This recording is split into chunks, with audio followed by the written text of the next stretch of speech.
सादर प्रणाम। जय श्री कृष्ण।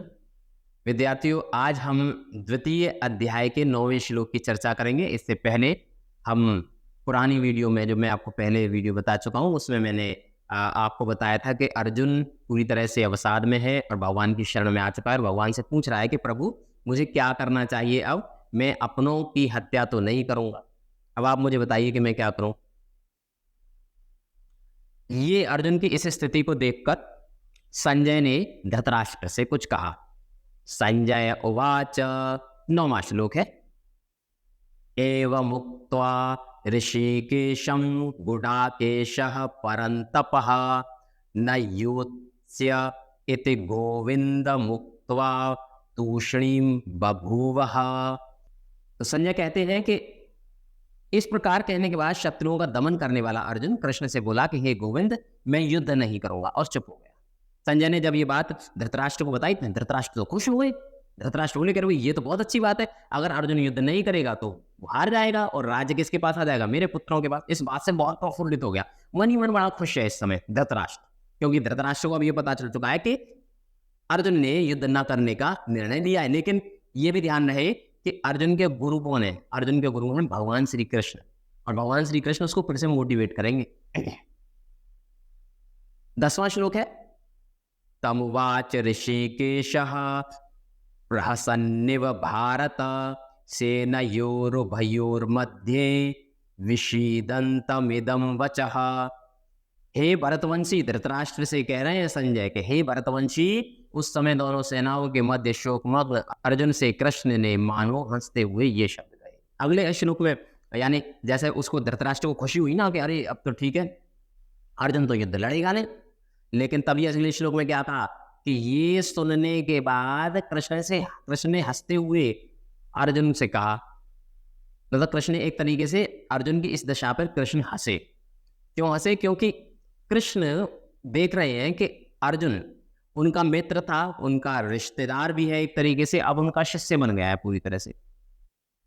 अब उन्होंने क्या किया है कि कृष्ण अब अर्जुन को मोटिवेट करेंगे। अब कृष्ण समझ गए कि अब ये पूरी तरह से मूर्ख है और ये अवसाद में जा चुका है, अब इसको मोटिवेट करने का काम मेरा। 11वें श्लोक में भगवान अर्जुन को मोटिवेट करने का प्रयास कर रहे हैं।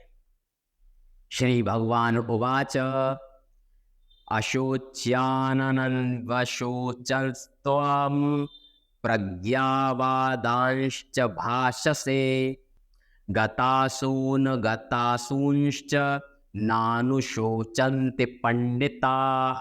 भगवान कहते हैं कि तुम पांडित्यपूर्ण वचन कहते हुए उनके लिए शोक कर रहे हो जो शोक करने के योग्य नहीं है। जो विद्वान होते हैं वे न तो जीवित के लिए ही और नम्रत के लिए शोक करते हैं। भगवान कह रहे हैं कि अर्जुन, तुम किसके लिए दुख मना रहे हो? इतने विद्वान हो तुम, पांडित्यपूर्ण वचन कहते हुए, अर्थात मतलब ज्ञान की बात कहते हुए वे कह रहे हैं कि भाई तुम अर्जुन ये बताओ कि तुम शोक किसके लिए कर रहे हो? जो विद्वान होते हैं वो पता है ना, जीवित के लिए शोक करते हैं, नम्रत के लिए, क्योंकि विद्वान लोग जानते हैं कि ये शरीर नश्वर है और आत्मा ही है अमर। ये तो शरीर एक आवरण है, एक वस्त्र है, और ये हमें परिवर्तित कई बार करना पड़ता है, तो इसके लिए शोक करो, शरीर के लिए। अगले श्लोक में फिर कृष्ण कह रहे हैं अर्जुन से, 12वां श्लोक है। न त्वेवाहं जातुनासं न त्वं नेमे जनाधिपाः न चैव न भविष्यामः सर्वे वयमतः परम।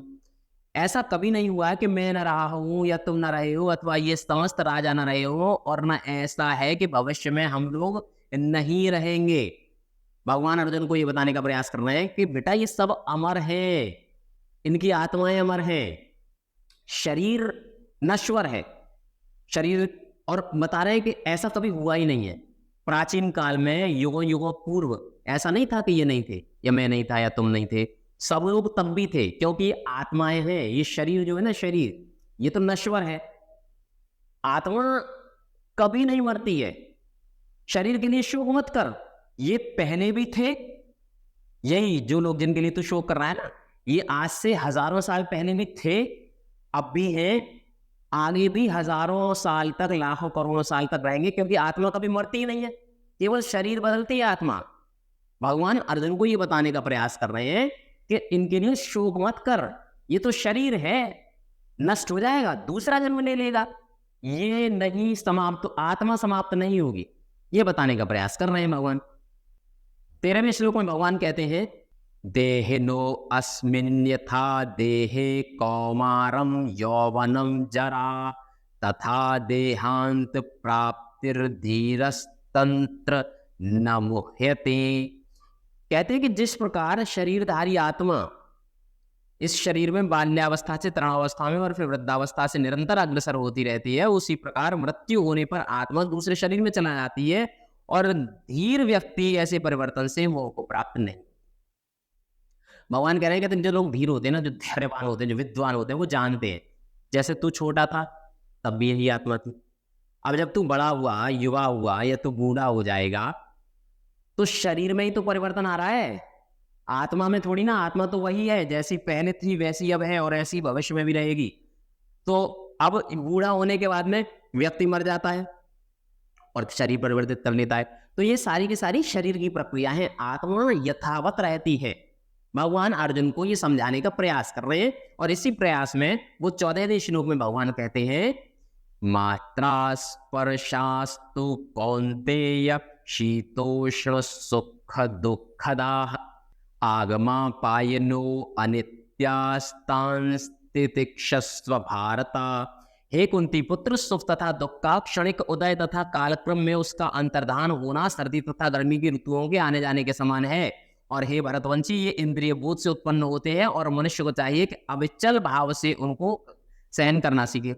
भगवान कह रहे हैं कि सुख और दुख जो है ना, ये बिल्कुल ऋतु परिवर्तन की तरह होते हैं। ये सुख और दुख भी क्षणिक है, हो सकता है कि अभी तो दुख में, उसके बाद सुख आएगा, फिर दुख आएगा, फिर ना तो सुख परमानेंट रहेंगे ना दुख परमानेंट रहेंगे। जिस प्रकार से उदाहरण देते हैं भगवान के, जैसे ऋतु में परिवर्तित होती है कि अभी गर्मी है, फिर सर्दी है, फिर बरसात है, फिर गर्मी सर्दी बरसात, जिस प्रकार से ऋतुएं बदलती हैं, मौसम बदलते हैं, उसी प्रकार से सुख दुख के भाव भी बदलते रहते हैं। तो जो विद्वान है वो इस सुख और दुख से विचलित नहीं होते, प्रत्येक अवस्था में एक समान बने रहते हैं, यही विद्वानों की पहचान है। 15वें श्लोक में भगवान कहते हैं, यम भेना व्यथयन्त्येते पुरुषम पुरुषर्षभ सम दुःख सुखम धीरम सोऽमृतत्वाय कल्पते। कि हे पुरुष श्रेष्ठ अर्जुन, जो पुरुष सुख तथा दुख में विचलित नहीं होता और इन दोनों में संभाव रखता है, वह निश्चित रूप से मुक्ति के योग्य है। भगवान कह रहे हैं कि देखो, सुख और दुख तो जीवन में लगे रहेंगे।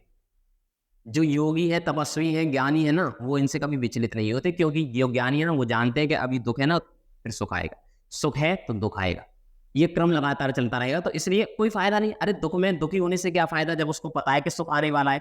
असल में फिलोसोफर्स भी ऐसा मानते हैं कि अगर आप दुखी है ना, तो समझिए कि ये सुख आने की पहचान है, आप पे सुख आने वाला है, क्योंकि दुख का क्षण बीतने के बाद सुख ही तो आएगा। तो इसलिए दुख में विचलित नहीं होना चाहिए।